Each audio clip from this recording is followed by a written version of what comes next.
Hello, everyone. Welcome aboard. It is your host, founder, and conductor of the American Rail Club, Demetrius Villa. For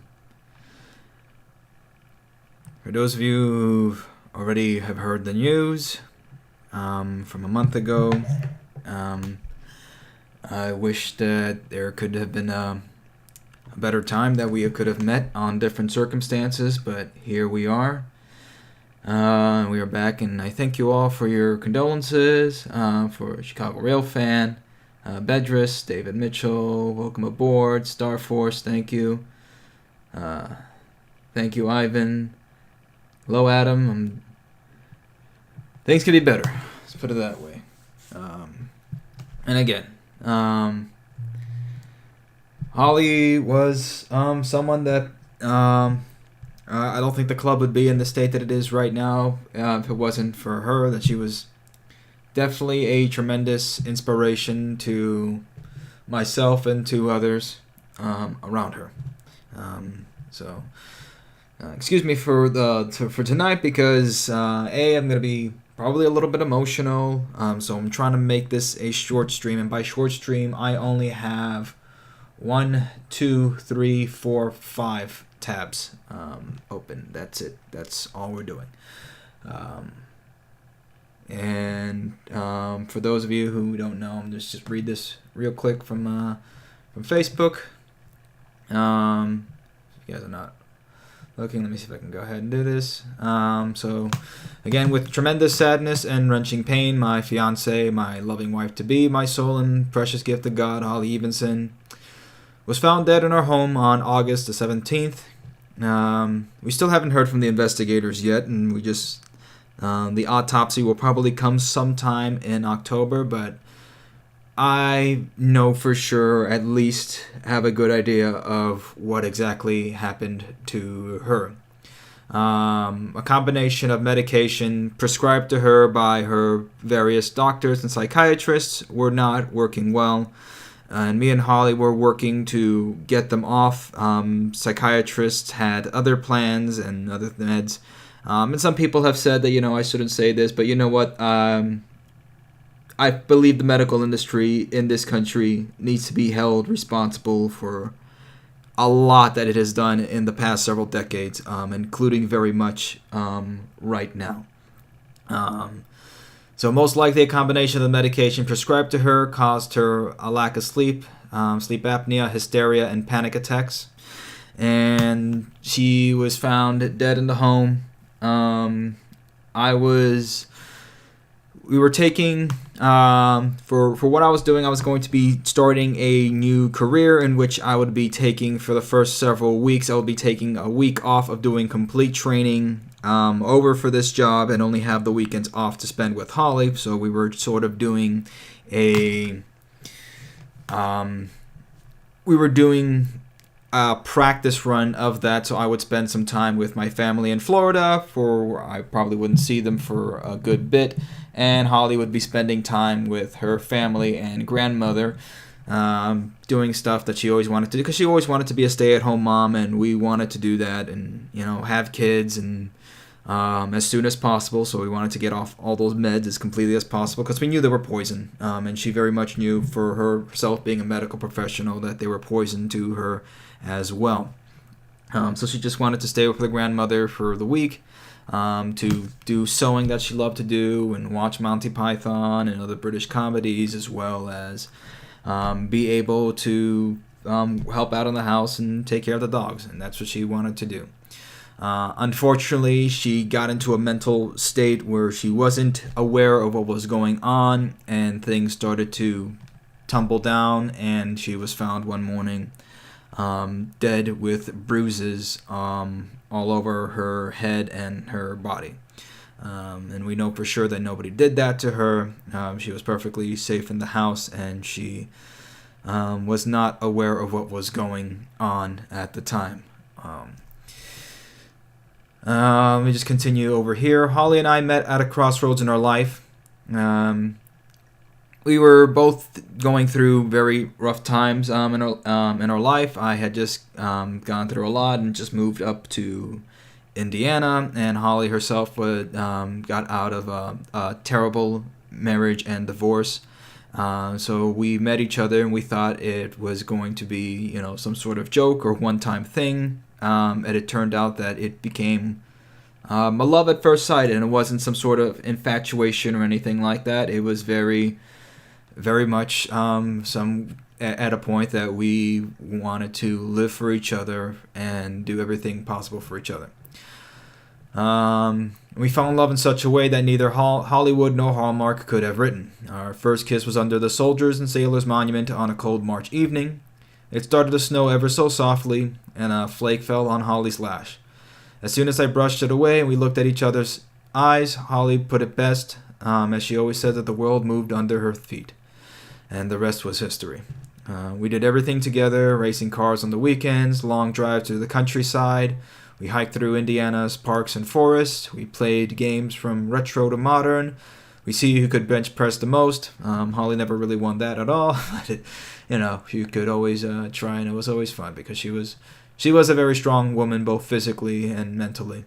We sang and danced under the fireworks on Independence Day. We see who could score better at the gun range, and we even threw axes. We suffered together, the passing of her mother, the multiple layoffs that I had, the loss and regaining of friends, starting a business and getting swindled from business partners, the various health issues, the pandemic, moving, the riots, and more.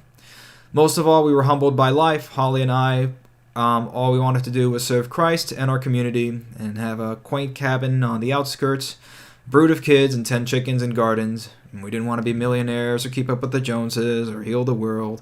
Holly's only wish in life was to be a mother, and she was truly a saint in a modern world. But she wanted to play peekaboo with every baby she passed by, petting every dog and giving everyone a compliment on the dress and style, and helping every homeless person she could on the street. Life was always against her, and she survived so much even prior to her birth, and at the very least deserved to die with dignity at old age with children at her side. After 3.5 years, which seemed like 30, things were finally about to look up with a career change of my dreams about to fall into place and change our lives for the better. The engine of my life feels ripped out of me, and I'm totaled against a wall with a seemingly unending void in my heart. And I will heal slowly, but Holly can never be replaced. God brought Holly back home to his kingdom. The world, in such sheer cruelty, took her away from me and all of us. May Holly's legacy teach us to love each other more, and to spend time with those around us who matter in life and enjoy the simple moments in life. To cherish your significant other and be loyal and trust God. She was pious, ever so caring, a patriot who followed the true meaning of faith, family, and nation. Requiescat in pace, my sweet darling, rest in peace. I love you always and forever. She was 39, so yeah, she didn't look at it at all whatsoever. She was very youthful, sometimes immature, but that was Holly. We spent every waking moment we could with each other. So you can see here some of the pictures. This was at Fort Ben Harrison, where they had a sort of a festival for warfare through the ages. She loved gaming too. So here's some of the pictures here. Some of the pictures are going to be cut off because of the way the screen is. I'm not going to go ahead and mess with that, but yeah, you can see she always had a big smile about her all the time. Despite everything that we were going through. This was a good picture because we actually both threw those axes at the same time. And she got hers right on the dot, and I got mine's right on the left of there. So I mean, it just goes to show how in tune that the both of us were. Yeah, she was always a little cowgirl, tomboy, but she also knew how to be a girly girl. She just wanted to be a stay-at-home mom and have kids, and she didn't. She was done with having, she didn't really want a career in life. She just wanted to serve God and just, be a stay-at-home mom. Just life kind of took her in a different way, and she just wanted a simple life. That was all. So it was the picture of us and her in Cincinnati. This was quite recently. As you can see. That was That was Holly. So yeah, folks, that's what we're doing. Whatever, Darius. I don't care. Look, I'm gonna be honest about what happened and exactly what's going on with her and with about the industry in this country. Is like I've said, and I'm gonna be honest, and I've talked with Holly about this multiple times about the way that the way things are going in this country, right? And I've been honest with you guys for the last several years. I try to keep it as bright as possible. And I'm not saying this because I've gone through something very, very traumatic that I don't wish on anybody. But I'm saying this because the reality is this, that the country is, in fact, in decline. The United States is in decline as we stand and we look at it right now. Where we're going with this nation and where things are heading is not in a good place. I do think that we do have a chance to build infrastructure. If it's going to happen, it is going to be in several states. But with the federal government, they have completely lost track, completely lost power. There is no way they're going to be able to build high-speed rail throughout the United States. As for Amtrak, again, that's a completely different story. I have zero to little faith in Amtrak, as I've always had. Honestly, I see the way out in things like Brightline, Texas Central Railway. That's really where I see it. Again, a lot of this has sobered me up, and I'm trying to be reasonable with you guys and trying to be very on tune. And I'm just telling you guys to make sure to look at what really matters in life and to pray. It's very important that you pray. If you're not religious, I honestly, if I would be doing far worse. And I've been in groups for widowers because again, Holly and I wanted to get married, and we were on the step and track to get married. She was converting to the Catholic Church, and we were trying to do everything completely right. So we're doing as much as we can in order to rebuild, and I'm doing what I can to move forward. So apologies for the delays in the live streams. So I'm trying to get back in track with things. And I had, again, a lot of footage that I wanted to bring up. I had footage from Florida before I heard about all of this. I had footage from Cincinnati. That's probably going to be the hardest one to do. That was from around April or May. That was the last big trip that me and Holly took to Cincinnati to go ahead and see the Union Terminal, to go inside there. So that's gonna be pretty hard to do, but I have to get through it and move through it and go from there. So this is what we're doing it now. And again, for those of you guys who disagree with me or about Big Pharma or whatnot, again, I for those of you who took the the jab, I wish you guys the best of luck to be trusting the same people who have killed millions in the country. But I'm not going to go any further than that. You guys have brains. You guys know what's going on. You guys all have free will. God be with you. And hopefully our country, if it doesn't survive intact, may we all be able to get through the time. Because I do think this decade is going to be hard. Now let's get into different things. No, we're not doing Discord calls tonight. We're taking a break from the Discord calls. Again, I want to just keep this short and under an hour if necessary, and make sure that everybody's going on. If you guys have any questions or concerns or anything, please let me know in the comments, and I'll go ahead and answer those whenever possible. And we'll do that. So we're just going to make this a nice short live stream tonight and go through just several things here. No bad news in here. So I'm just taking out all the bad news, and we're going to look at things that are happening that are good, at least.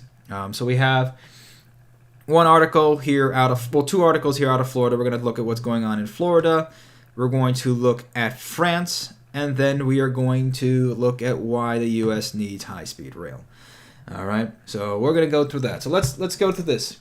Actually, I want to start with this article first. Brightline is restarting in November. This just came out just an hour ago. The video is not here for anybody to see. For some reason, they're not. I don't know why. Let me see if I can reload, and maybe by some chance or another, maybe the video would be on there. No. And I'm not getting Microsoft Edge. Get out of here, Microsoft. Trying to force me to get their inferior internet browser, which is not even Internet Explorer. So Brightline is restarting service in November, as we know. But there's new information coming out over here. So there's going to be more Brightline perks that are going to be coming out, including a service called Brightline Plus. And I know some people have in the comments and in the past have suggested something like this, like a Brightline annual pass or something of the sense, to have a Brightline service that's tacked on to just the regular passenger rail service, and that's what they're doing. So Brightline Trains President Patrick Goddard. How do you get to the station? How do you get from from the station to final destination? Well, we solved that problem for you. So in the new service is called Brightline Plus, and you can book it in their app when you buy tickets. So they have a fleet of Teslas, shuttles, electric golf carts that will pick you up from where you are and take you to the train station, then take you to your final destination. So most likely, I can see these Teslas are probably going to be in Miami, the shuttles most likely in Fort Lauderdale, and West Palm Beach definitely seems like a place that will be having electric golf carts. I mean, Palm Beach is kind of where all the boomers retire to, and they're just going around their golf carts. So that kind of makes sense. They'll take you to the train station and take you to your destination.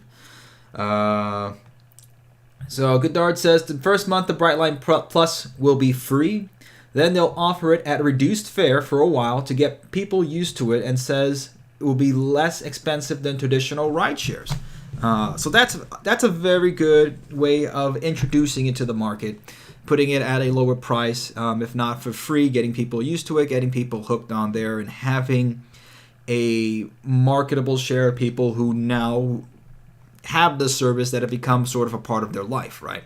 So let's say you have somebody who's commuting from, let's say, Aventura and commuting up to West Palm Beach or something like that, right? And we'll try to stick with this. There's a whole bunch of different combinations you can do with this. So let's say they live in North Miami Beach and they have a job over in West Palm Beach. Let's say they're working for a hotel or something like that in West Palm Beach, right?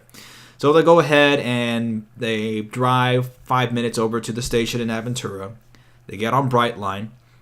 They go over to West Palm Beach, and then through the Brightline Plus app, they can go ahead and finish their final leg of the journey from the Brightline station, which most likely through Brightline Plus, they'll have the rideshare ready by the time the train gets to the station, so you're not going ahead and fumbling on the phone the last minute. And I know because I've done this on Tri-Rail when I've had to go to work from North Miami Beach down to Coral Gables, taking it through the Golden Glades interchange down to the Miami Airport station for Tri-Rail.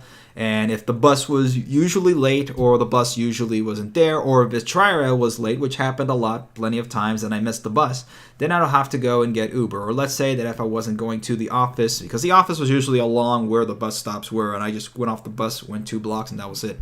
Let's say I had to go to some place else, like a committee meeting or something like that. Then I would go ahead and take an Uber or get an Uber ready 5 minutes before the train arrives and get that Uber set, and hopefully pray to Tri-Rail that they don't get late 5 minutes into there. So this is what's going. Sorry, no plates. Sadly, no plates. Yeah, I don't know if they're gonna have Tesla plaid, plaid, whatever, in there. That would be kind of crazy, but I don't think so. And Holly would probably be correcting me on the way that I say plaid.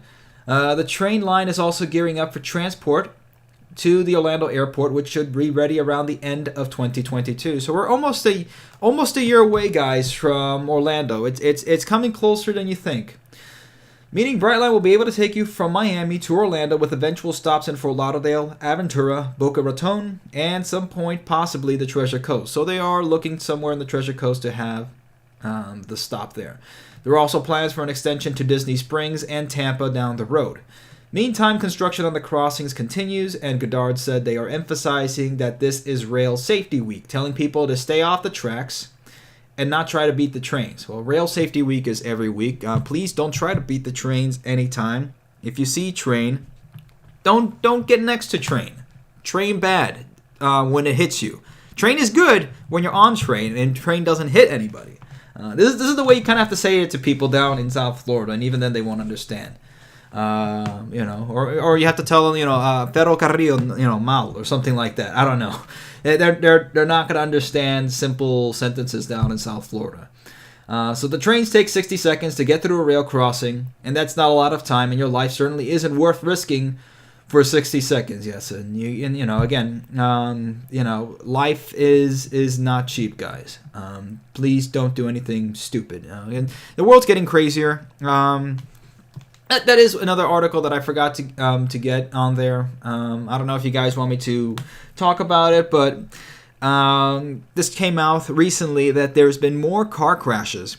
We used to have about 42,000 car crashes, car deaths a year due to car accidents and deaths in the United States, which is one of the leading causes of death in the United States is through car deaths.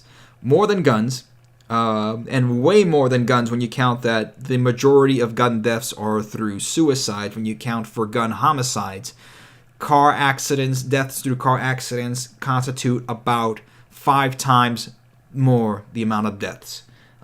So yeah, people try to ban guns in this country, but maybe if you're saying that on the reason that because guns kill so many people, well, maybe cars should be banned because they kill a heck of a lot more people than guns. I don't know, but the thing is that because of what's been going on, people thought, and I thought myself incorrectly, that there would probably be less car deaths in 2020 because of the amount of people on the road decreasing. But that hasn't been the case. In fact, it's been the opposite. So let me know if you guys want me to bring that article up and talk about that because, again, things are getting crazier out there. People are driving far more insane.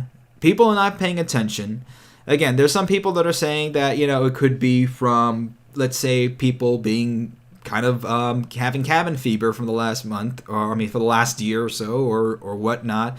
And there are some theories that, people taking a certain thing is causing certain side effects of some sort and causing them to lose it. Again, I can't tell you. I don't know for sure.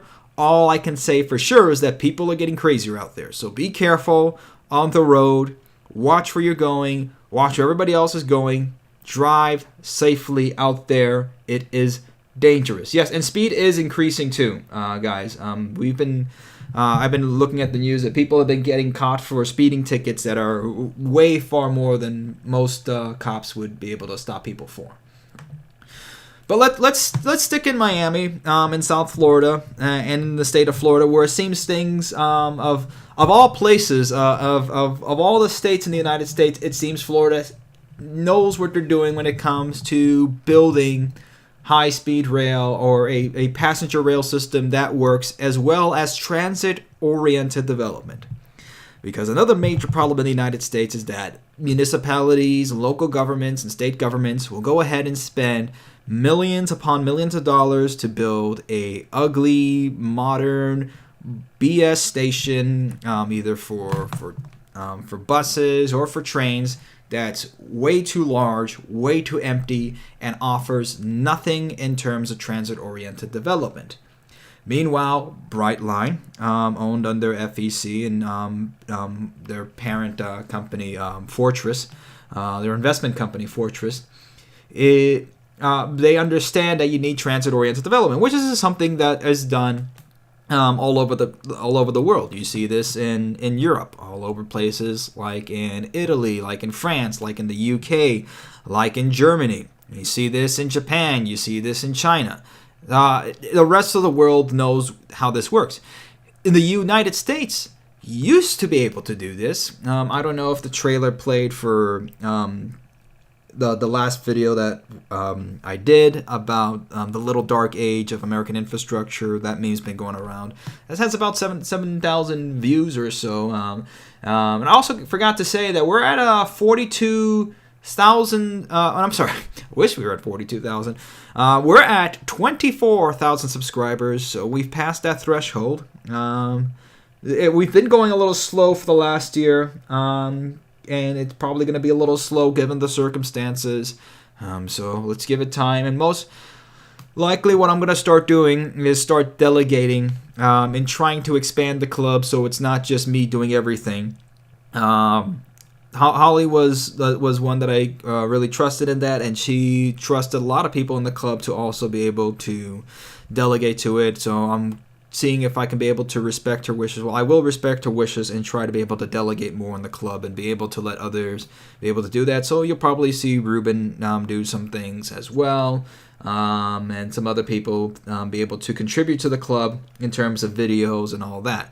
In terms of what we'll do after that, if we can do it for pro bono, and maybe when the club starts making more in ad revenue and merchandise revenue, maybe we can start doing that also.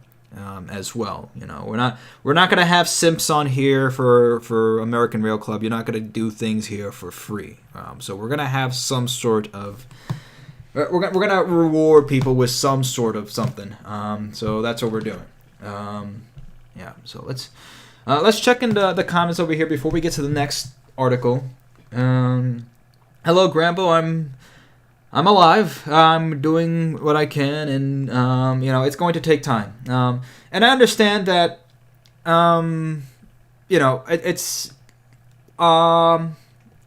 Holly and her mother passed away about 6 or 8 months or so shortly after I met her, and that was a big contention in her life because her mother suffered through lupus, and Holly, for a very large portion of her life, was taking care of her mother as if she were her child.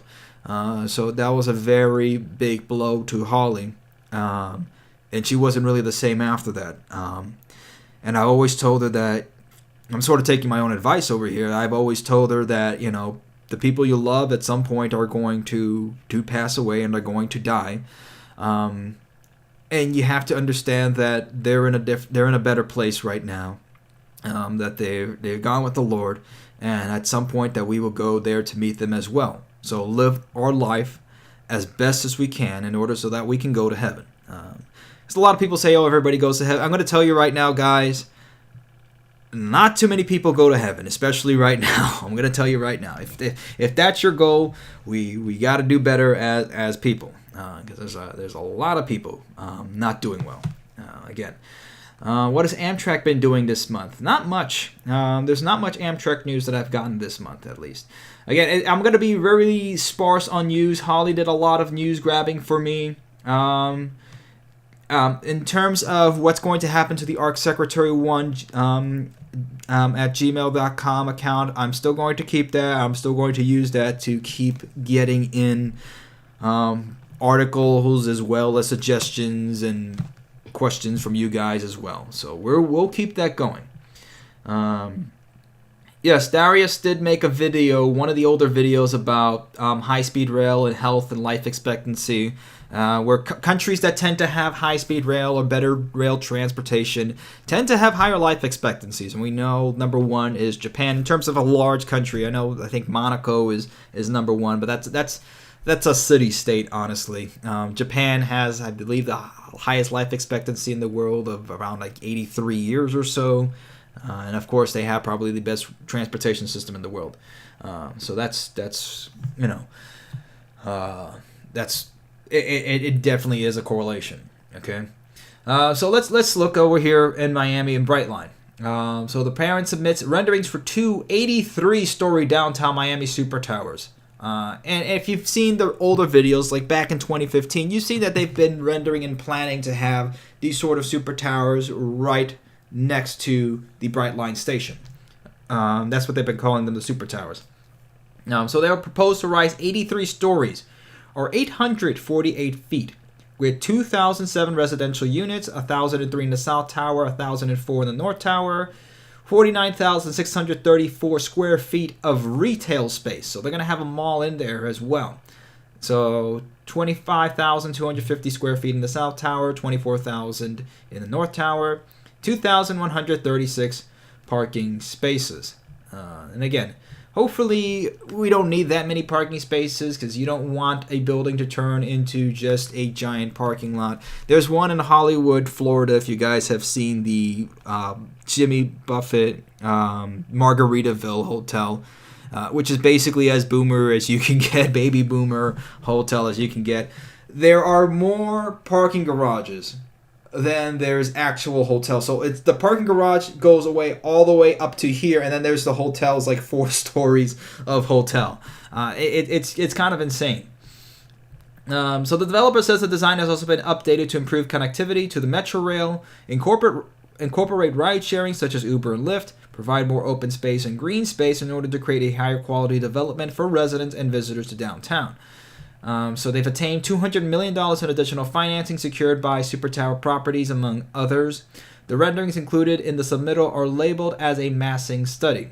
Zyskovich is the architect. So here you go. You guys can see what it looks like. And it is quite beautiful. Again, I'm not a fan of modern architecture. I'm very much more of like, I say that I would ban everything past Art Deco, but that's just me. I'm not dictator yet, but let's go ahead and say that this is quite an amazing look for a modern super tower. So as you can see, there's a catwalk above there, so nobody's getting stuck in traffic over here. Or if you're over here, there's enough space and pedestrian walkway over here for people to get back and forth and go through the shops. Everything else. Most likely this is the parking garage over here, and then here is all the residential and office space will probably be in both towers. And there we go. Here's another angle and view of that. And it would be quite fascinating to see that. Again, it's Miami, so they're always going to be building over there. Building season is forever in that area. So here we are. This is where the towers are. This is most likely, I believe this is facing, yes, this is facing east, and, no, I'm sorry. This is facing west, and this is east over here. So here's the Brightline station over here toward, if you guys can see, I'm trying to point on the screen. So this way is north on the screen. You can't really see the mouse over here, and it's kind of hard to see. Actually, let me see if I can go ahead and zoom it out. Okay, there we go. So here's the Brightline station. This is north this way. This is east that way. This is west. This is south. So south of the Brightline station will be these two ginormous super towers. And again, Brightline station has 2 super towers over here. So that's what we're looking at. And this is where it is over here. So here's the Brightline station. There's the Metro Rail. There's the FEC for Brightline. There's the courthouse over here, or I believe one of the courthouses. And there's the municipal building. And there you are. These are the 2 ginormous super towers over here. 83 stories and over 848 feet, according to that. Let me just make sure again, just looking at that. Yes, 848 feet. So I got that right. 83 stories, 848 feet. So my brain is still all there, guys. My brain's still there. And then you can see there's enough kind of pedestrian walkway over here. The way that the street is made encourages low speed. And you can see somebody over here with a Lamborghini Urus. I don't know why you would buy a Lamborghini SUV, but I guess to show off and you have nothing else to spend your money on, so you just want to buy a Lamborghini SUV. But I mean, hey, it's your money, I guess. And you can see over here some of the stores, and they'll probably have restaurants and the like. So again, it's promoting transit-oriented development. So you have people living on top of over here. You have people working around in the area. You have people walking around, and a general community service sort of area. So I'll put the link over here in the comments below so you guys can see where all this is, so you can be able to look at that. I don't want... Stop taking my cookies. I hate websites now. Every time it's saying, take all our cookies. We want you to have our cookies. You don't want it? Fine, don't go on a website. So I said no, okay? So that's... it is ridiculous. So you can see over here the floor planning for it, everything, all the architectural information. So it is quite fascinating to see how this is looking over here. And again, this is the proposal that they've given to the city, the background and everything, what they're proposing, what they're expecting out of it, what's going to be the cost, etc. For ordinances. So yeah, that's what it is. So all this information is all here. Okay, and you can see where on the map this is going to be. So this is the Bright Line station over here. I'm sure they've opened up the Chick-fil-A now. The last time that we were there. And then over here is where they're going to be the two large towers over here. So that's where that's going to be. So yeah, now you can see where that's going in. And if you zoom out the map, let's go ahead and put this on satellite view. If they change it up, yes. For a while, Google Maps still had this as the two parking lots that were over here. They haven't changed it up, and it was just a while ago that they finally updated their maps over here for Miami. But you can sort of see where this is all happening around over here, and you have several blocks away. You have Bayside, you have the arena over here where the Miami Heat play. And there have been now some proposals in order to find a way to connect the downtown area over to the Miami Beach area across Biscayne Bay with using the Metro Mover or the People Mover, depending on how old you are in Miami and how long you've been there. But using the Metro Mover to go across over there, that's one proposal that has come out. And we put out our own proposals with the Miami Maglev. And I've been saying for years that I should probably do some sort of presentation on that to at least have it out there and let people know that there is a better way to be able to do that with the technology that exists. Because Maglev for this type of application would work extremely well. So here you are, guys. So I'll put this in the chat below. We're gonna look at the chat as we stand right now, see if anybody has any questions of any sort. Anything like that.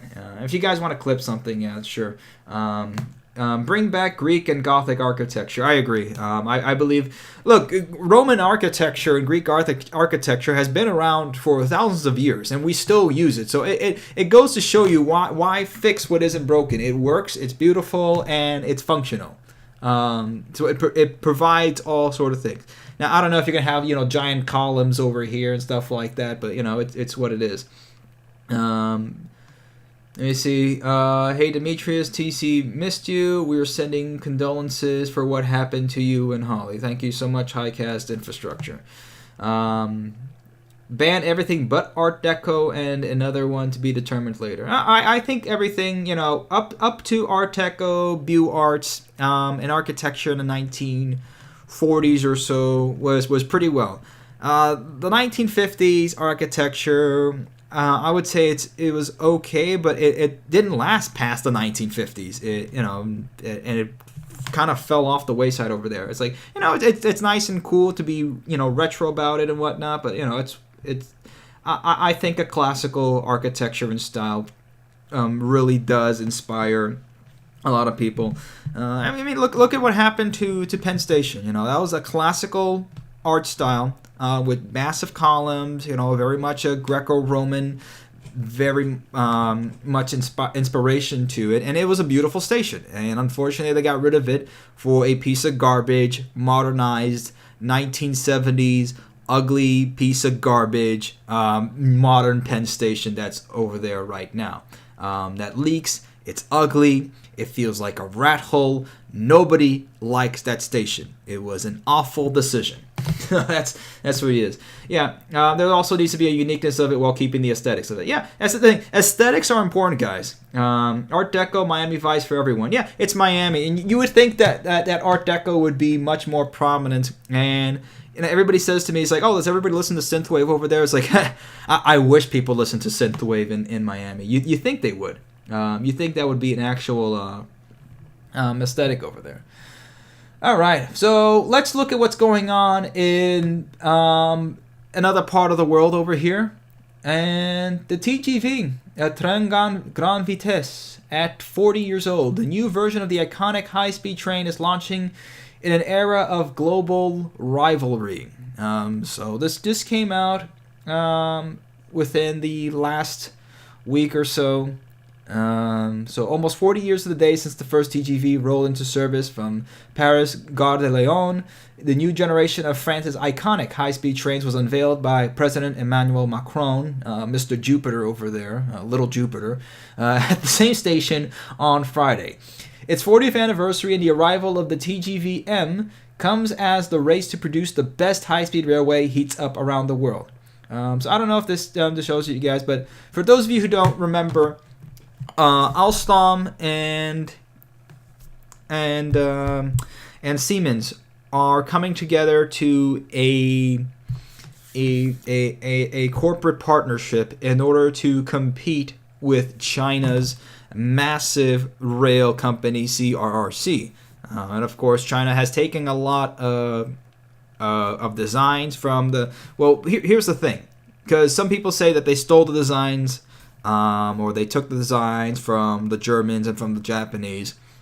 The thing was they had advisors from Germany and from Japan, and what they did was they basically reverse engineered it and then started making their own afterwards. So if you see some of the older high-speed trains in China, they look very much auspiciously like an ICE-3 that's manufactured by Siemens, and you'll see some that look like a Series E2 Shinkansen that's manufactured by Hitachi, Kawasaki, etc., by the Japanese conglomerates. So now, because high-speed rail and passenger rail technology is moving across all over the all over the world, and of course the United States being a very big market to bring this over to, because Florida and Texas are just the two first ones, right? And you're going to see probably California most likely is going to sign on Siemens. I don't see any other equipment manufacturer that they would go ahead and sign on.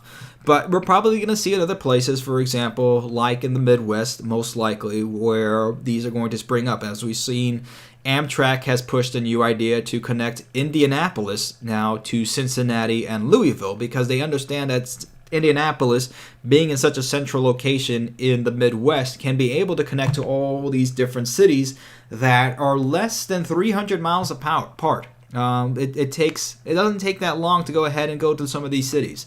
So having that availability to be able to go by car, by train, let's say from Indianapolis to Louisville takes about 2 hours by car, depending on traffic, because right now Indianapolis, they've been doing a lot of work on their highways.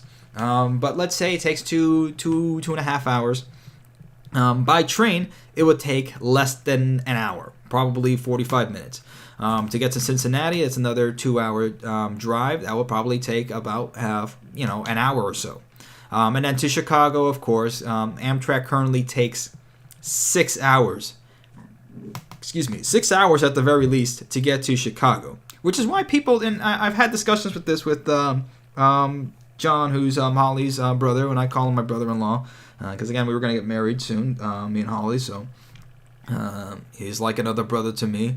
But I was talking to him about that, because Holly's grandmother was asking, why people don't take the train more often in Indianapolis, and he was saying the reason why is because Amtrak doesn't take the time for Amtrak out of Indianapolis. And this Amtrak has different problems with this all over the place. They're scheduling out of certain cities. For example, Indianapolis, you can only get a train out at 3 a.m. in the morning. That's not convenient. So forget the convenience, right? Then there's the speed. Well, how long does it take for you to drive from Indianapolis to Chicago? About less than 3 hours or so, give or take. How long does it take to fly? Less than an hour. However, to go to the airport and do all that timing, it's going to take you about the same time to drive over there. Okay, so fine. So we know that probably driving over to Chicago would probably be your best bet. How long does Amtrak take? 6 hours. It shouldn't take 6 hours on a train. So that's the issue with Amtrak. Amtrak is neither convenient, nor is it fast, nor is it comfortable for most people. So all three of those aspects. it makes for a bad product. Okay, so let's be honest. You're selling a service. You're selling your passenger rail service in order to go ahead to have people on there to use it to get from point A to point B. If you can either serve your customers something that is convenient, that is timely, and that is comfortable, that's a crappy product. Imagine buying a phone or any phone like, a smartphone or something like that. I know I keep bringing up smartphones because I have mine over here, okay? But imagine buying anything, right? A car, right? And the car doesn't get past 30 miles an hour. The car seats are always squeaky and wonky. It's always making some sort of excuse or noise. And the car has to keep stopping every time for fuel. Or stop every time because I have to let another car go pass by. That wouldn't be a good car. Oh, and on top of that, okay, so we have efficiency, right? We have speed. Oh, we have convenience.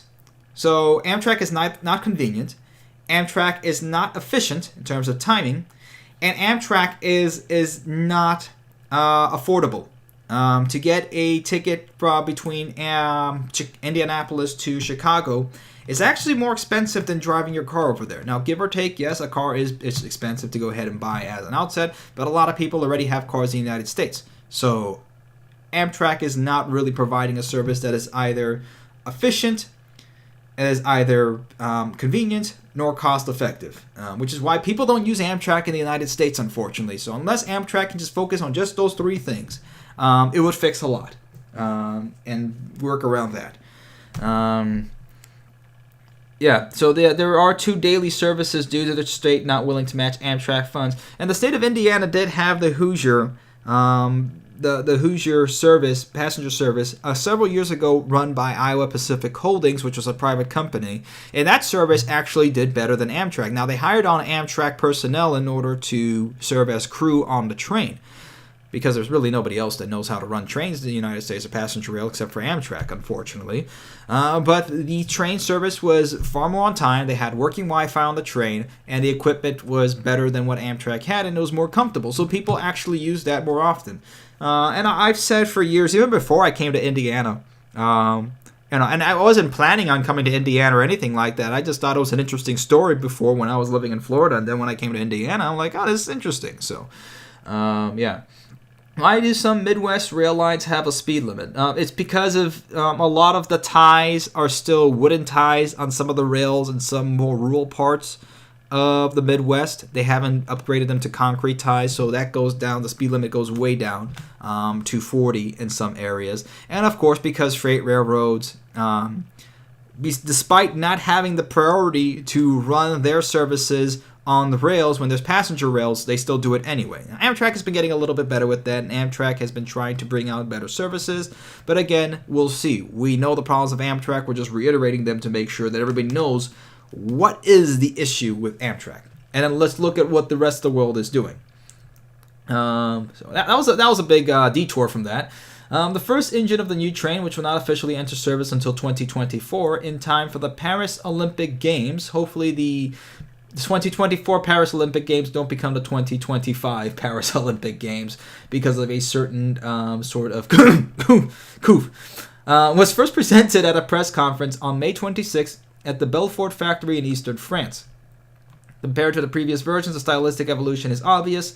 The front of the train has a reptilian profile, somewhat reminiscent of the Japanese Shinkansen. It doesn't look at all like the Japanese Shinkansen. Japanese Shinkansens have much more of a longer nose, mainly because there's so many tunnels on the Shinkansen system in order to decrease the amount of boom within the tunnels because of the massive amount of air pressure that these trains are going. So here, let's go ahead and see maybe what train does this look closer of. I don't know. Let's take this. I don't know. Does it look anything like that? No. I mean, yeah, it's a train. It's a large, fast-moving phallic object, I guess you can say. But let's be honest. It doesn't look anything like that, especially when you look at this is the AGV, which is the one with multiple units on there. It's an EMU compared to the previous TGVs, which are run by one larger unit in the front. So they already run these AGVs over in Italy. They've been running them for years. Alstom is probably making these TGV M's, which are going to be specifically for the French. So modern TGV named the Avelia Horizon, and again, yes, it's the same Avelia which is being used in the United States because Alstom is making them. So that this is all the same, all the same build. What the AGV is using over in Italy, what France will be using over here, and what our own Avelia Liberty in the United States is going to be using. So it's going to be called a TGV-M, TGV-M, by the French railway operator SNCF. M being for modern and modular. Okay, wow, you just had to pick M for modern and modular. Unlike previous incarnations of the TGV, it will be possible to adjust the size of the trains according to requirements by adding and removing cars as needed. The same applies to the interior of the cars where the spaces can be quickly reconfigured. The TGV-M will be 97% recyclable compared to with 90% for current generations. The SNCF, which participated in its development, also estimates its maintenance costs will be 30% lower. Well, of course, it's going to be a newer train. It's going to be more efficient, and they're going to have the supply chain ready to go ahead and be able to service these trains. So, of course, it'll be cheaper to keep that up, which is one of the reasons why they keep going ahead and changing for new trains. Which was the main reason why Amtrak went with the Alstom's Avelia Liberty, was that Bombardier went out of, or is not making trains anymore. They've sold off a lot of their company and split it apart. And also because Bombardier has not been able to provide for maintenance and parts, and they don't want to provide any more to the contract anymore. You got to understand, guys, the Acela is about more than 20 years old now, so it's been more than due for an upgrade. Top speed of this fourth generation TGV will be the same as that of the current equipment, which is 320 kilometers an hour, which is around 200 miles an hour for those of us with the superior system of measurement. You can take that, guys, as a joke. Again, it's easier. Metric system is a heck of a lot easier. It's just when you're used to the imperial system here in the United States, you're just kind of used to it. And we grew up using both systems anyway. We usually use the metric system in school or for physics or in college. So switching between systems is not that hard unless you're NASA trying to land a probe on Mars. Talk about rocket scientists right there. It just goes to show you that knowledge doesn't exactly equal wisdom. However, this new high-speed train will be able to carry 20% more passengers, accommodating up to 740 people per train in its maximum configuration compared to 600 today. So take that as a note, 740 people per train. And then remember, we've talked about the Hyperloop, that the max amount of people they can take during rush hour is about 720 people, I believe, or 800 people. Doesn't matter because you have one TGV train, taking that same amount of people. So again, when we talk about the Hyperloop, it's not efficient. So it doesn't serve that purpose. So no TGV without LGV. Well, let's go back over here. Okay. So and all four power cars are being assembled in the Belfort factory. Okay, so they are still using power cars for these. My bad. I thought they were still using they were going to use EMU electrical multiple units like the Japanese have. So my mistake in that, unless I'm mistaken in this, that they are actually going to use that system. I'm not quite sure. The first cars, which will be coupled between two passenger cars, just like the current generation, are being assembled at another of the manufacturer site in La Rochelle in the west of the country. Okay, so then I am incorrect. These will be power cars. They are not going to be electric multiple units. No TGV without LGV. Rail travel is having somewhat of a renaissance in France just now. Previously unprofitable night trains are making a comeback, and the service between Paris and Nice have, for instance, returned in May after a 3-year absence. There are also significant new high-speed rail projects progressing in tandem with the TGV-M's manufacture. Of the 30,000 kilometers of track, the French rail network, 2,800 kilometers are high-speed lines, or lignes à grande vitesse, lines of fast, high-speed lines. I don't speak French, and I can tell, because I speak a Latin language. I speak Spanish, so it's kind of easy to figure that out. The Nîmes-Montpellier bypass is the latest section to be reopened in July 2018. Funding for 2 new lines, Bordeaux-Toulouse and Marseille-Nice, have recently been agreed upon, but no delivery date has been given. For 300 kilometers an hour today to 1,000 kilometers an hour tomorrow. Okay, please do not talk about the Hyperloop. The TGV-M will not be exclusive to France. Its designers at Alstom hope to see one day run in other European countries where opening competition between operators is at the full throttle. In May, for instance, the SNCF launches new low-cost Ouigo TGV service in Spain on the Madrid-Barcelona line. As for Alstom, the company previously sold a past evolution of the TGV to a private Italian operator. Since 2012, Itala has been operating 25 AGV train sets, the specificity of which lies in the fact that the train's motorization is distributed throughout the train set rather than in a power engine. So this is where you got electrical multiple units. So that's what I thought that this was going to be as well. The Alstom train that they were using, or the AGV system that they were using over in Italy, would be the same that they... Oops, sorry, there we go. I'm using the trackpad over here instead of the mouse, so bear with me, guys. That's what I thought that this would be over here, but I guess not. I don't know for what reason. Maybe it's a cost reason, or I think I know why. Because they're going to be adding, it's going to be modular. You cannot be able to have electrical multiple units on that if it's going to be modular. So that makes sense. Yeah, because these are shared in between the cars. I just forgot what there's a term for that when the trucks are between two cars. If you guys can let me know in the comments. I know that there's a term for that. I just forgot which it is.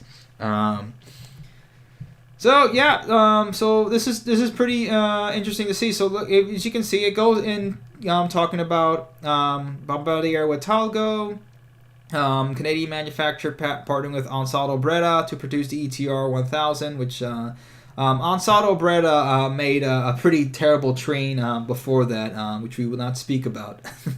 The train which must not be named. So we have in Japan the latest generation of the famous Shinkansen bullet trains, the N700s, developed by the consortium including Kawasaki and Hitachi, began its commercial career last July, and the N700i is going to be the one to be running over in Texas. So we see that, of course, the L0 series, based on the magnetic levitating technology, can go over about 375 miles an hour, 600 kilometers an hour, back in 2015. And of course, we know that China has their Fuxing trains and their trains that they're trying to sell all over the place. Oh no, we haven't gone through a whole article without the dumb journalist mentioning the Hyperloop. Oh dear. Promising speeds of over 1,000 kilometers an hour or 700 miles an hour, which is not going to happen. So yeah, if I'm something I'm sure that's not going to happen, it's going to be the Hyperloop. Okay, that's not going to happen. I've already said before, years from now, yeah, they'll go ahead and have a test. Some people on there to test and do all that, but nobody's going to really sign on for that because they're going to figure out, again, the cost to run such a system, to maintain a system, to keep a system, and not even have the amount of efficiency that you can have as many number of passengers on there. The Hyperloop is an economic failure waiting to happen, and it's just it's vaporware. That's what it is. It is vaporware. So let's see this video over here so you guys can see this. TGV is 40 years old, guys. It was just what a few years ago when we were celebrating the Shinkansen's 50th birthday. Well, now the TGV is 40 years old. So we can look at that. So 1981 when it started. See if you guys can hear that.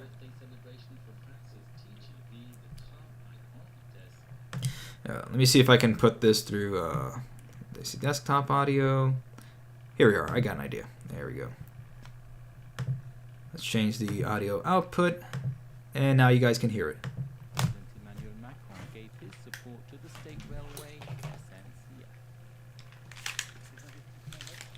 The massive investments we're making into the network and in industrial innovation are choices that reflect France's confidence in the 40 years of the TGV's success and what the SNCF is capable of doing. The TGV got the green light in 1974 under President Georges Pompidou and was inaugurated in September 1981 when François Mitterrand was president. It linked several of France's mixes cities at That's a pretty good shot. 300 kilometers an hour. New lines are being planned from Bordeaux to Toulouse by 2028 and Marseille to Nice by 2030. It's been an incredible commercial success. We transported 3 billion people in 40 years. We ordered 536 trains from Alstom with a large part of French industry involved. It changed French people's lives. Building 2,700 kilometers of track plunged the French State Railway into debt. Subsequent success of the service, however, led to exports. The French multinational Alstom, which makes the trains, secured contracts in South Korea, Morocco, and the UK.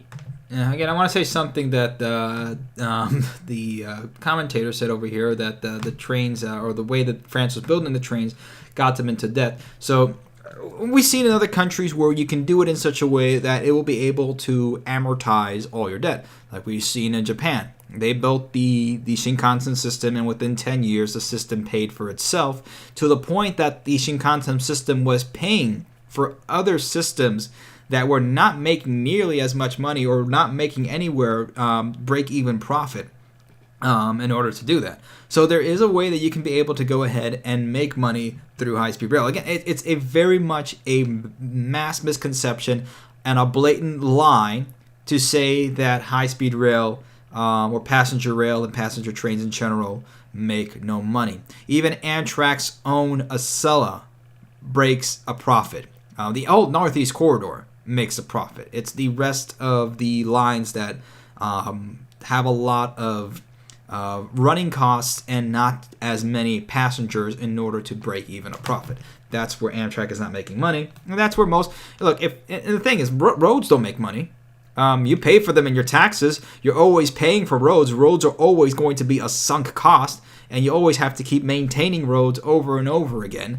So your tax money is being... It's not just the form of corruption used in building roads, but a lot of the waste, because we can be building much better roads for a heck of a lot cheaper. The U.S. government and states are just used to going ahead and spending loads and loads and loads of money because they don't need to cut costs, right? They can just, you're the bank. Well, they can print out the money, I guess, now, since we've all seen that, now they're...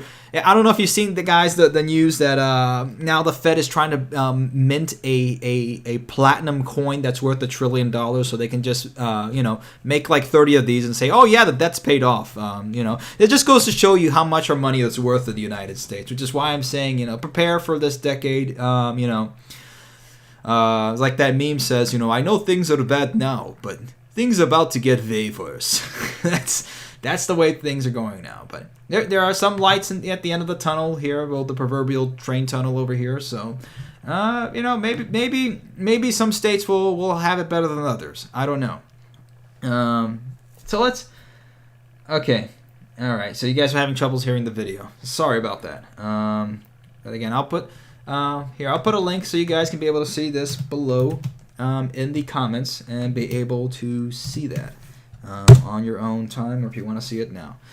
So let me look at the comments over here and corrections. Load shotgun, America. Yeah, I'm not going to load my shotgun here for dramatic effect, though.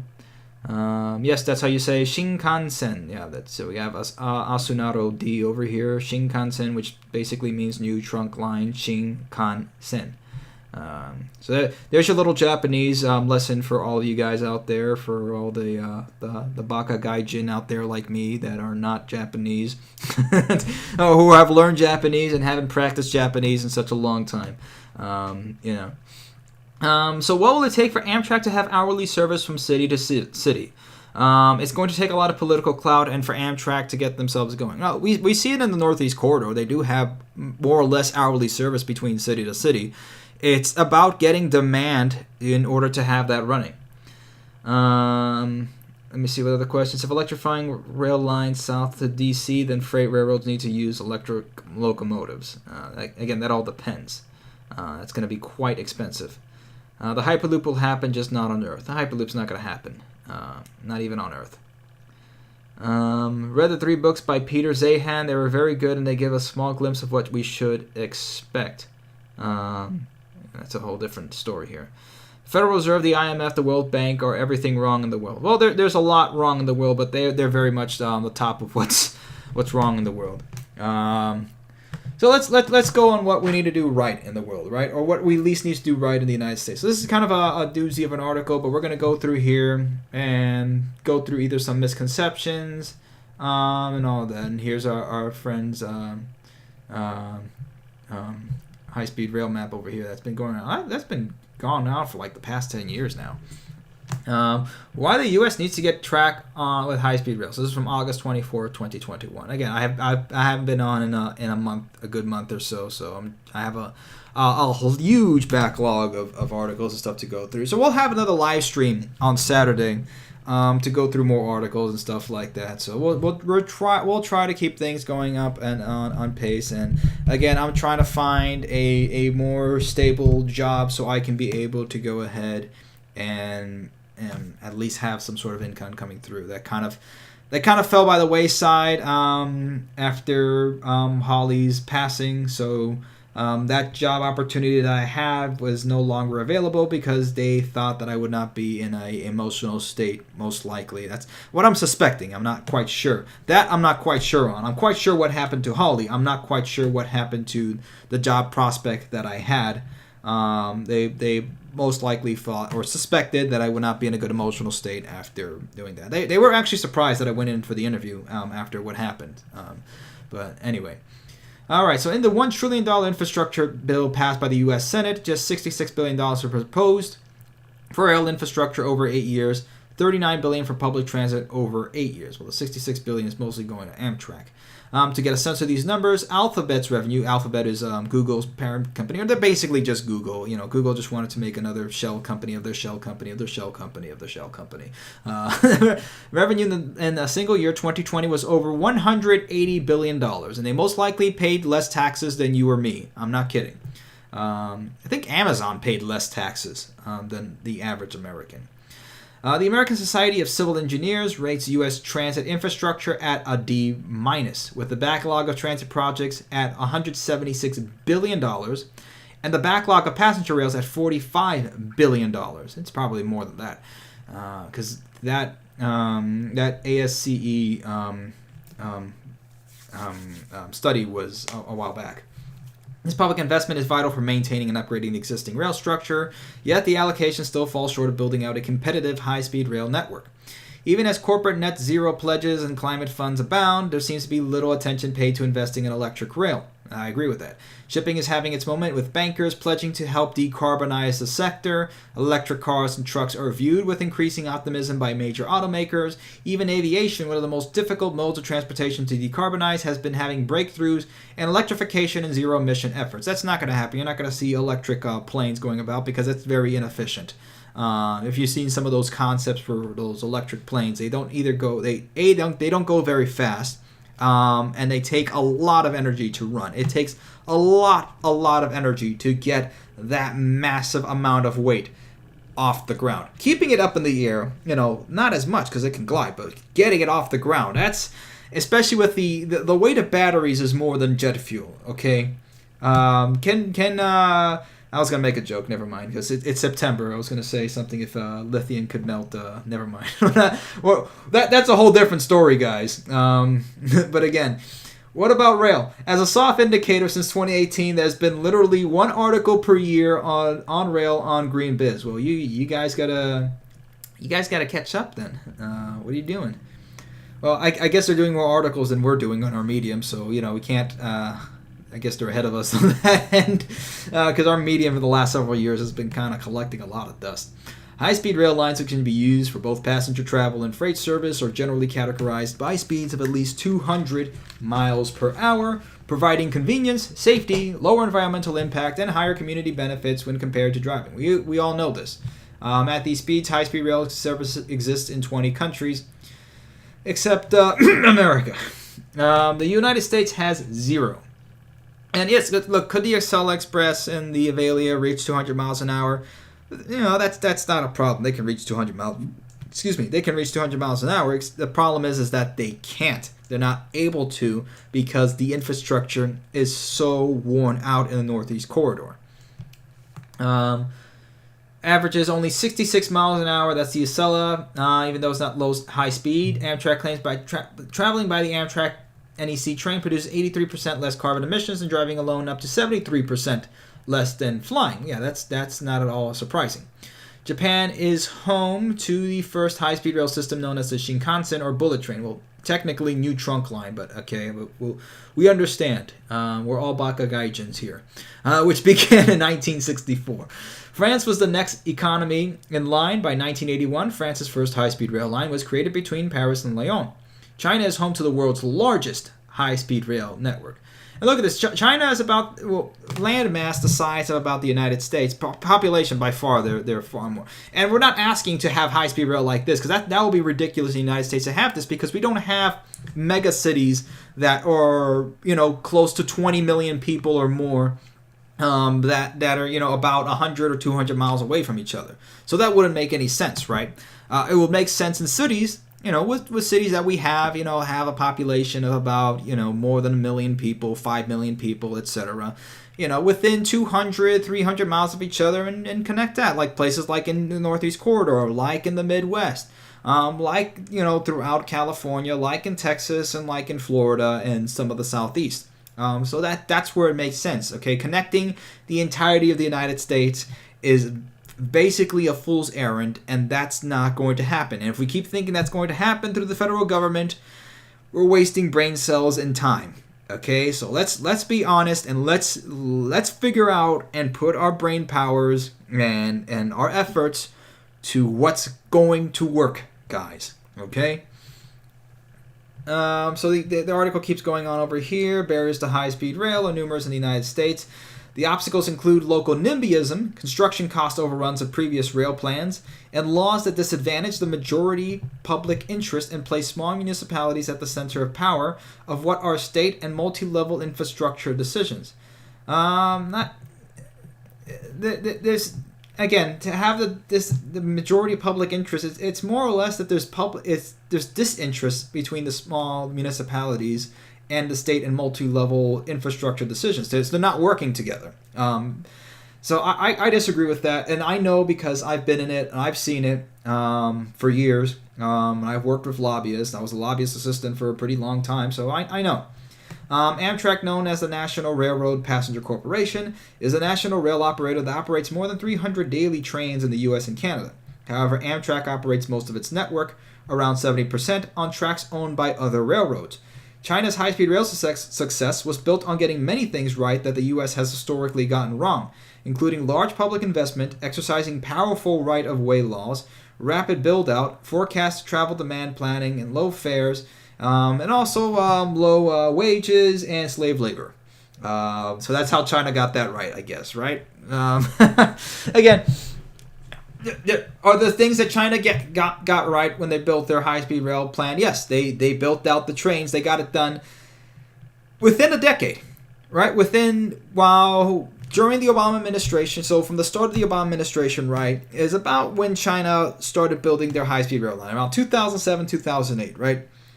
So throughout 8 years of Obama, nothing got done.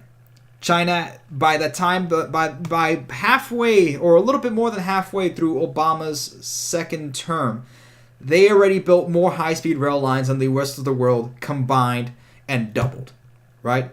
So it kind of shows the weakness and inefficiency of the federal government, because again, having a strong federal government is what we have right now, and they're not doing much of anything, right?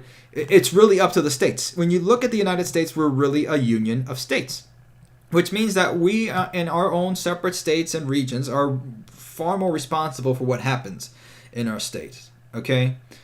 So we have to think of that in a different way and fashion. So when somebody says over here that, the majority public interest and place small municipalities at the center of power of what state and multi-level infrastructure decisions, that's completely wrong, because there's small municipalities, like let's say for example, a transit commissioner in Florida says, hey, I want to connect my city over to another city, right? Or those states. I've seen commissioners in certain cities that have basically started proposing this. Like I've seen this in Chicago. well, you'll have Chicago commissioners go ahead and try to push for a project, and then a coalition between different cities and also within the state and other states begin to happen from a local level. So it has to start from a local level. So from what this author said over here about that is completely incorrect. NIMBYism, yes, that's a very much a problem, and they're also missing, the corporatocracy cronyism, because you have people like Bob Crandall, who was a former CEO of American Airlines, who spent millions of dollars to fund the opposition to Brightline. Is he still doing it? Probably, most likely. I'm not quite certain. Probably at this point he's given up. But you have the airlines and certain other special interests out there that are against high-speed rail and passenger rail transportation. That is not at all a theory. That is a fact. So when people say, oh, this is a conspiracy theory. Well, first of all, conspiracy means certain groups of people coming together in order to pull off either something that they want, like a murder, etc., right? That's a conspiracy. So you can be charged guilty for conspiracy, right? A theory means, something that you've come up with that it's not proven, right? So that's where the term conspiracy theory comes from. It's used very much incorrectly. This is a fact. It's a conspiracy fact that the automobile companies have conspired against the railroads. They were charged by the federal government, okay, in the streetcar conspiracy, which is a real thing, okay. General Motors was found guilty of a conspiracy of buying up all the streetcar lines, trashing them, crushing them, destroying them, okay, and scrapping them in order to go ahead and sell municipalities dirty diesel buses, along with Firestone, along with all the other oil companies, because they all know that they'll all be able to pitch in. Firestone's got to be able to sell tires, and all the other oil companies have to go ahead and sell oil and fuel and other maintenance for the buses. So it all works in hand. And we know that the airlines are very much against having bullet trains and high-speed rail and passenger rail transportation that actually works.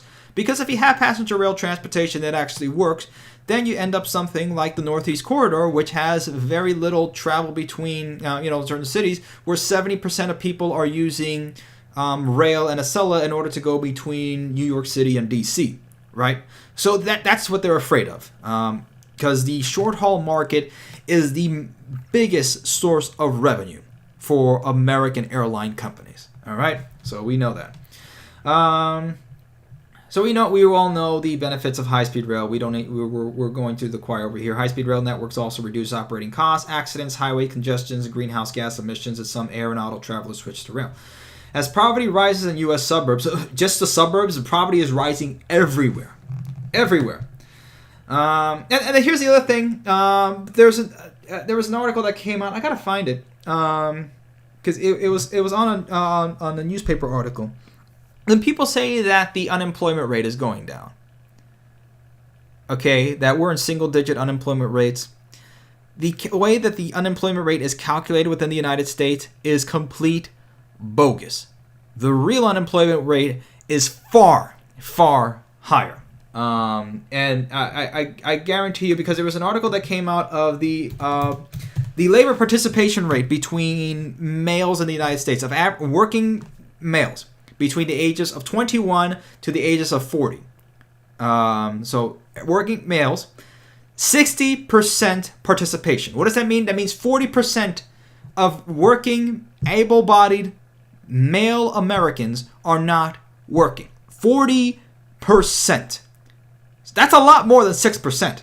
Now, men between that age, and again, maybe I read the article wrong, or I'm quoting some things wrong. I know for sure it was 60% participation. Okay, what I'm not certain was, was it between the ages of 21 and 40, or where was it from? Okay, that doesn't make up a big proportion, or makes up a large proportion of the United States, right? But it's definitely a heck of a lot more than 6% unemployment. And I'm going to show you guys a good website so you guys can actually see the real stats of this. There's a website called shadowstats.com. And if you go over, let me just put it over here so you guys can see what the website looks like. It's a very simple website. You go over to alternate data, you go to unemployment, and that gives you a very good idea of where the actual real unemployment rate is. At the peak of the pandemic, it was about close to 35%. And the way that the government shows it is in the U3 calculation, which is the official calculation, saying, "Oh, look, see, we have 5% unemployment rate." You know, when in reality, the unemployment rate is closer to about 25% of the United States workforce. All right, so let's be real with that. This was what they were using before. They were using the U6 rate before the 90s, and then they changed it up in order to make it look like that the unemployment rate is actually lower, and then both the left and the right, the Republicans and Democrats, kept it because it would always show that their unemployment rate was lower. So again, it's complete bogus and false, and I would guarantee that it's probably a little bit more than 25%. I would say it's closer to around 30%. This is Weimar Republic levels of unemployment, guys, and inflation. Nobody wants to talk about it. Nobody does on the news. Okay, so I'm telling you guys the truth. Okay. And I'll give. We'll end with this article, and then we'll go into what solutions we can do. Right.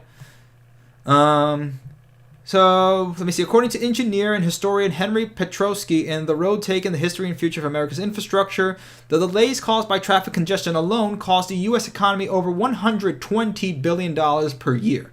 Not just the cost of, but also the people dying on the roads. It's a cost you can't say, and I know this. I'm talking from experience of losing, someone very close to me in my life, a significant other. Death is something that you cannot pay back in this life, right? When you lose a person in this life, they're gone. You're not going to see them until you move on to the next life, okay? The amount of death caused by automobile accidents in the United States is very alarming, and it's just increasing when it probably shouldn't be because there's less people working, right? So what is going on? Why the increase in traffic accidents in the United States? We'll probably leave that for the next segment because we're getting into about an hour and a half over here. So the reworking of corresponding of many workplaces, high-speed rail provides an additional benefit, worker flexibility. Again, if people get back to work, yes, because if you still have people working from home, well, there's no need to go ahead and use rail, which is the problem that we're seeing with rail in the United States, that because people have been working from home, or people haven't been working, or people are leaving their jobs through the Great Resignation, people are not traveling to work. Thus, passenger rail numbers and statistics and ridership in the United States are still way below pandemic levels, or pre-pandemic levels. The last time I checked, it still hasn't really gone up. Transportation represents the largest source of climate-harming greenhouse gas emissions in the United States, and the climate benefits of high-speed rail are clear. Yes, we know that. Okay, so here's the map over here, and it's become sort of a meme. This French TikTok video of over 35,000 views illustrates how the lack of high-speed rail in the U.S. is embarrassing. The new urbanist memes for transit-oriented teens Facebook group has over 200,000 members. I've never heard of that one. The name's kind of cringe. New urbanist memes for transit-oriented teens. That's kind of cringe. You can come up with a better name with that. Have something simple like American Rail Club. What happens when they're not teens? Transit-oriented tweens or transit-oriented adolescents. I know what they're saying, guys, but it's just it just comes off as trying too hard and cringy to me. I don't know, but then that's just me. I know somebody, if they were still here, they would probably say something in the comments about that, but it's what it is. So in reality, high-speed rail may be more of a piecemeal project, like I've said. We're more likely to start with incremental improvements along the Northeast Corridor, explained Darnell Grisby, the executive director of Transform. So I guess there's, if anything, out of this article, I'm getting a lot of good people here that can be connections or whatnot. It's a startup called Midnight Trains launching a luxury sleeper trains in Europe, including France, Germany, and Denmark from 2024. And then here's another problem. Today, most European Union countries finance the majority of infrastructure using national-level public investments, whereas the U.S. only finances 25% of public infrastructure with federal dollars, driving local municipalities to bear most costs. And again, is that an issue? Yes. Should the United States be spending more on public infrastructure? Absolutely. The problem is the United States wastes a lot of its money. Like, for example, like a war that we just, all of a sudden, it started right back to right before where the war started in Afghanistan. And we spent trillions of dollars in that, thousands of lives lost. And for what? For what? What was the purpose? Why are we still here? Just to suffer? That's another Metal Gear Solid meme, I know. All right. So here we are, guys. That's where we are. No, I've never heard of Numtoft. I've never heard of them. Maybe that's because I'm just a millennial boomer or whatever it is. I've never heard of these guys. Again, I'm not on Facebook. It's a Facebook group. I know I have the group on there for the American Rail Club still running, but I'm barely on Facebook. The last time I was on Facebook, regularly was like on 2018, 2019. I was like looking at my Facebook. Let me see. Just look at here. Let's see.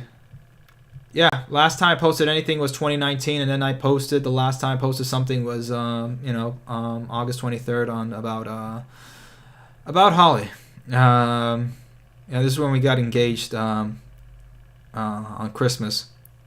Over here on the Soldiers and Sailors Monument. If you guys ever come to Indianapolis, it is a beautiful monument over here. One of the best monuments probably in the United States.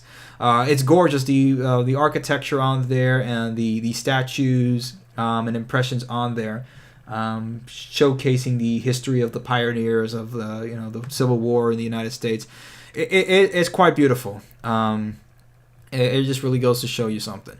But that's where we are right now, guys. That's our articles. So yeah. Again, if anything from this article, there's a lot of connections that we can probably make with these people. Again, I'm not in. I'm getting better. But there's just a lot to do.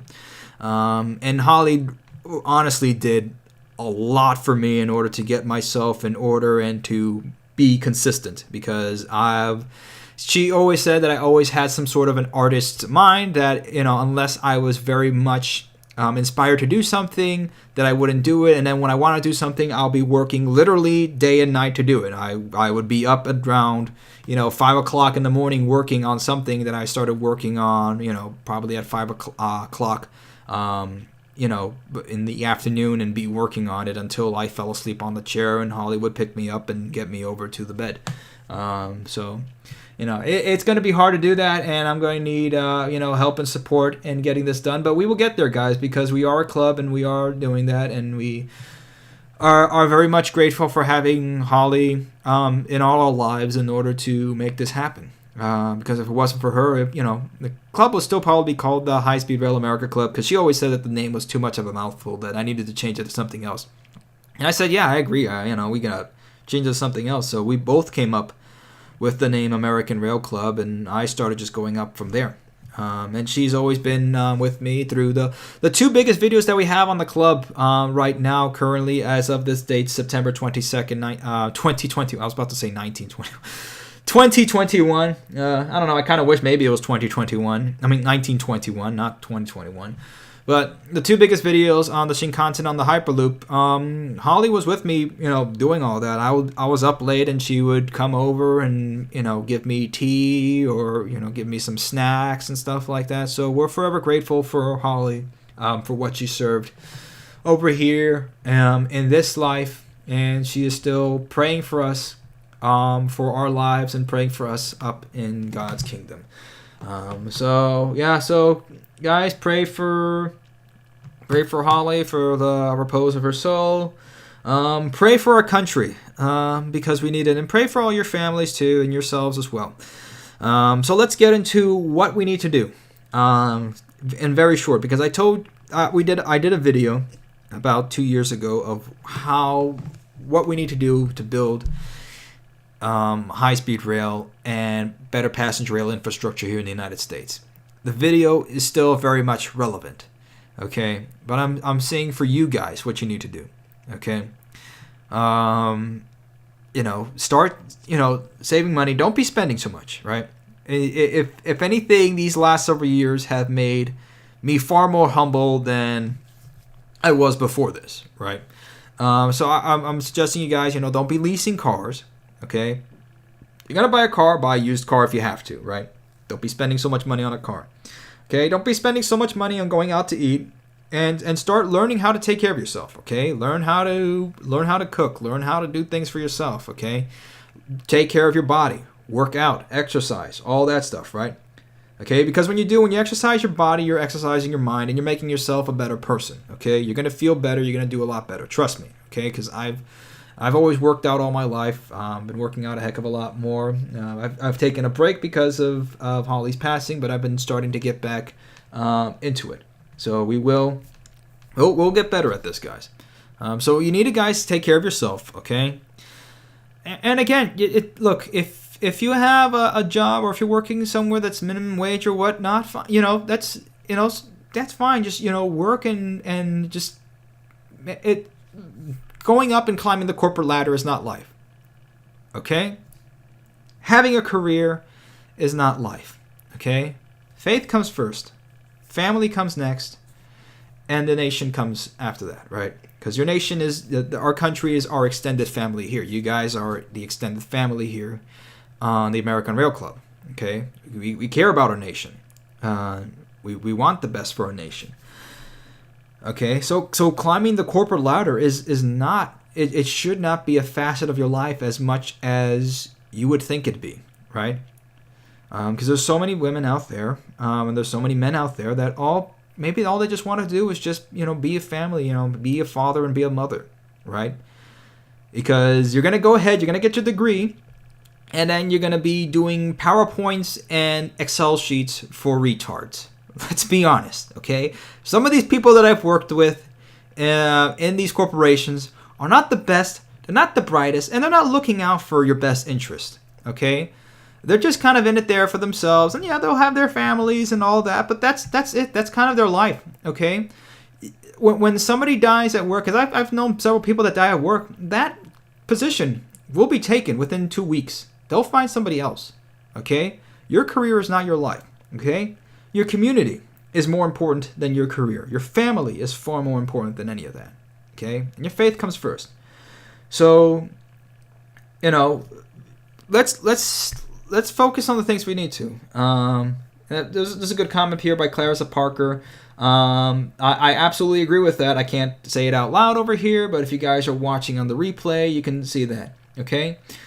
There's things that are far more important, right? If everybody was healthy, was eating right, and we had a lot more blue collar jobs, which people working on infrastructure, we'd be a heck of a lot less healthier, and probably this pandemic wouldn't be as harsh as it's being made out to be, right?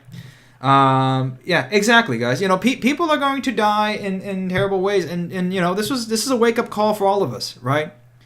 Holly didn't need to die, and there was no reason for her to do so. But it just goes to show that death can take us at any time, okay? Time is ticking by, and we need to be able to leave something for the next generations, and for our communities. Because, your children are not going to be... If you're not spending time with your children, you're just growing up the corporate ladder, What was the point of that, What was the point? So we got to do more for us, and we got to find more meaning in what we're doing in life, okay? Building something that's physical. And again, for those of you who are in college or about to go to college, I myself think that going to college was a mistake. I didn't learn much from it. If anything, I learned more outside the classroom of talking and socializing with other people and making connections. It's been harder for a lot of people with degrees to find jobs, I myself included, and to be able to keep a job in this state and fashion of the economy. So if you're looking to go to college, do think about getting a trade, especially something that would probably be helpful in building and actually, physically building, high-speed rail or building trains, right? Get into welding. Okay, get into electrical engineering, get into all that, okay? They will pay you to go ahead and train, and they will build you up. I've known friends, I've known people who right out of high school, they went to working, and they went to the trades. they're doing better than all my friends, including myself, who got degrees. I know a friend who's gotten a master's degree and another one who's gotten a doctorate.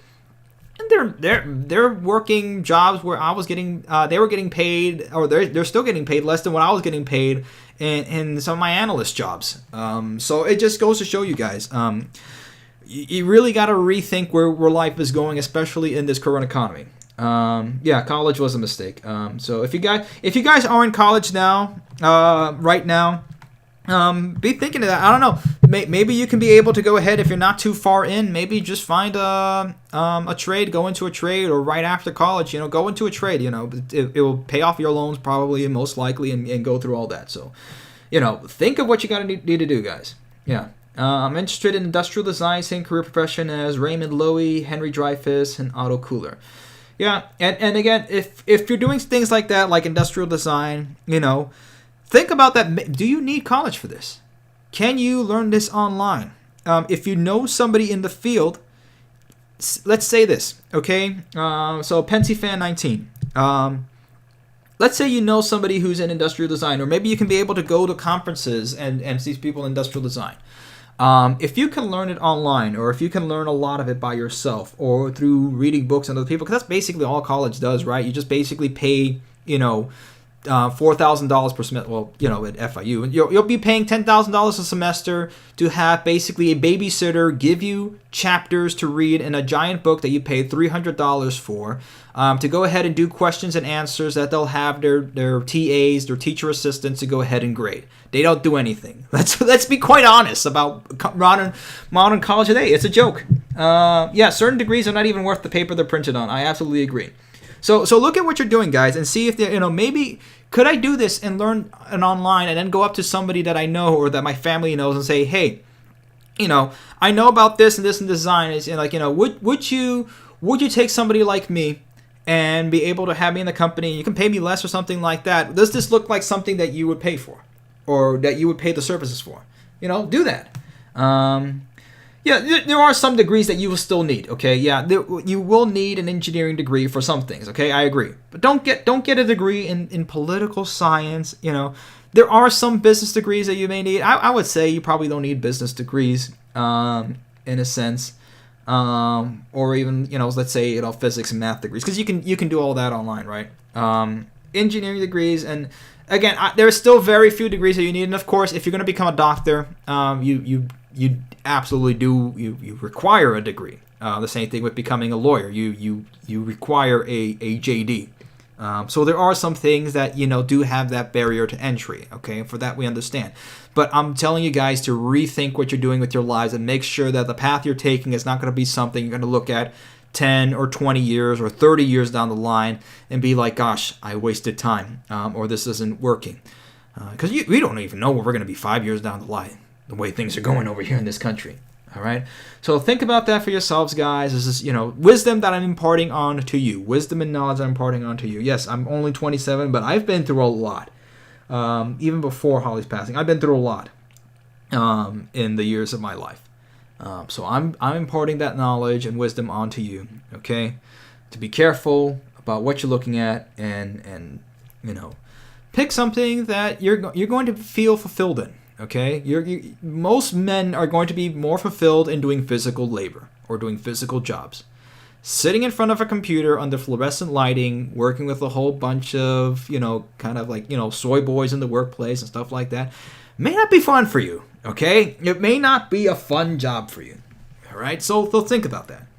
All right, guys, we're going to end it up over here. So make sure you guys have liked this video, okay? Just go ahead, click the like button. So maybe, we have 34 viewers over here. There should be 34 likes. We got 30 likes. So that's good. So make sure you guys are subscribed. You ring that bell. Coming this this Saturday, we'll most likely have another live stream. We're going to be looking at a heck of a lot more news. We will most likely come back with the Discord chat and the phone and the call-ins. So we'll go ahead and do all that and keep this thing moving along. So again, as for the future of the club, we're going to be moving forward with things. We're going to be finding ways to get you guys more involved, to be more active in it. So it's not just me doing videos and you know, staying up late nights to go ahead and work on videos because I feel like doing it. We need to make this on a more consistent basis. We're at 24,000 subscribers. We have videos that have millions of views. Well, I should be. Let me put the responsibility on me. I should be doing a heck of a lot more to push this out. Because again, the responsibility is on me because you guys can't upload videos on the club and the channel. You can only do so much from where you are commenting. So, but we will be able to make it more available. So when we have the Medium up, or we have the Discord channel, that be able to, you know, you guys can be able to contribute things like articles or memes, because memes do work. Okay, people really much underestimate memes. So we'll have all that available. Yes, okay, we got 34 likes. Okay, so we're good. We can end that all on a good note, guys. So thank you all for being on board. You know, and God bless, and you know, pray for us all, and you know, rest in peace, the love of my life, Holly.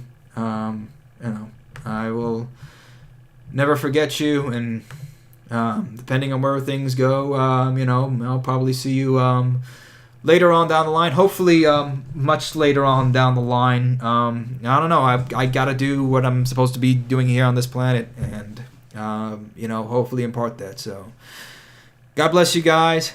Take care and good night. Thank you.